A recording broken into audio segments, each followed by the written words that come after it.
বসন্ত এসে গেছে, বসন্ত এসে গেছে, ফুলে নতুন পাতায় সেজে উঠেছে প্রকৃতি।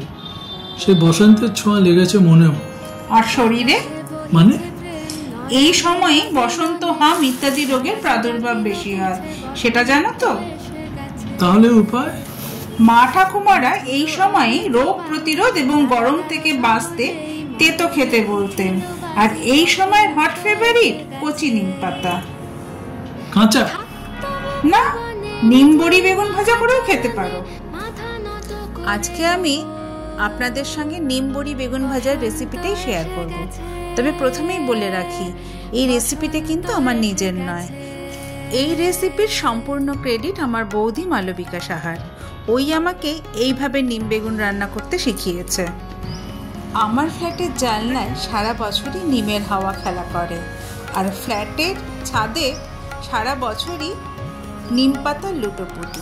তাই ছাদ থেকেই কিছু টাটকা কচি নিম পাতা পেরে নিয়ে এলাম আজকের রান্নার জন্য।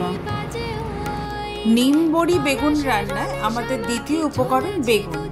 বেগুনটা এবার আমি ডুমো ডুমো করে কেটে নেব। নামে বেগুন হলে কি হবে, এই বেগুনের গুণ কিন্তু অনেক।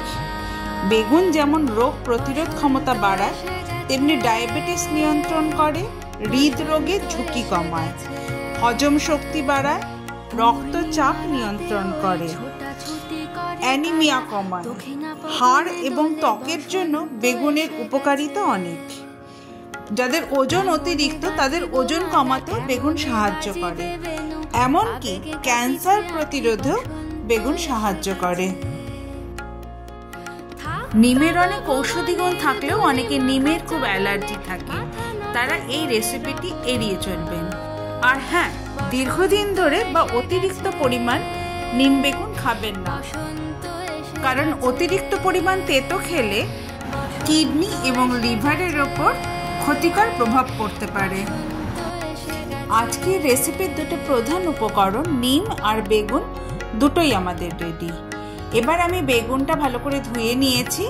এবার একটু নুন আর হলুদ ভালো করে মাখিয়ে খানিকক্ষণ রেখে দেব। বেগুনটা আমি নুন হলুদ মাখিয়ে রেখে দিয়েছিলাম। বড়িও নিয়ে নিয়েছি। ও হ্যাঁ, বড়িটা কিন্তু আমার ঘরে তৈরি বড়ি। নিম পাতাটাও আমি ভালো করে ধুয়ে নিয়েছি। এবার শুধু দুদিকটা দেখে নেব যাতে কোনো পোকামাকড় না থাকে। তারপর ডাল থেকে এইভাবে নিম পাতাগুলোকে সব ছাড়িয়ে নেব। আমি ডাল থেকে পাতাগুলো সব এইভাবে ছাড়িয়ে নিলাম। তারপর ডালগুলো ফেলে দেব। এবার আমি ওভেনে শুকনো কড়াই বসাবো। যেহেতু আমি খুবই কম তেলে এই রান্নাটা করব, তাই আমি নিম পাতাটা কিন্তু তেলে ভাজবো না, লো ফ্লেমে ড্রাই রোস্ট করে নেব। নিমের উপকারিতা আমরা মোটামুটি সবাই কম বেশি জানি।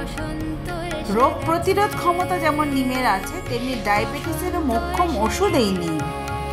নিম রক্ত পরিশোধন করে, হজম ক্ষমতা বাড়ায়, বিপাকে সাহায্য করে, লিভার ভালো রাখে, যে কোনো ত্বকের সমস্যা দূর করে, ত্বকের জেল্লা বাড়ায়, ত্বকের বার্ধক্য রোধ করে, মুখের দুর্গন্ধ দূর করে, দাঁত ও মাড়ির সমস্যা দূর করে, খুশকির মতো সমস্যা দূর করে চুলের জেল্লা বাড়ায়, ব্রেনের স্বাস্থ্য ভালো রাখে, ঘর থেকে পোকামাকড় মশা দূর করে, এমনকি ক্যান্সারের সম্ভাবনাও কমায়। নিম পাতাটা একটা লালচে রং ধরেছে, মানে নিম পাতাটা ভাজা হয়ে গেছে। এবার আমি নিম পাতাটা একটা শুকনো বাটিতে তুলে রেখে দেব। পুরো নিম পাতাটা আমি কড়াই থেকে তুলে নিয়েছি। এবার আমি কড়াইতে 1.5 থেকে 2 চামচ মতো সামান্য তেল দেব। তেলটা গরম হতে দেব। তেলটা যথেষ্ট গরম হয়ে গেছে। এবার আমি তেলে বড়িগুলো দিয়ে ভেজে নেব।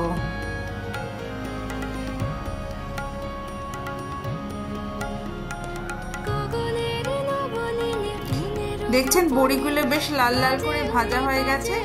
এবার আমি বড়িগুলো শুকনো তুলে নেব। এবার অবশিষ্ট তেলে আমি বেগুনটা ভাজবো।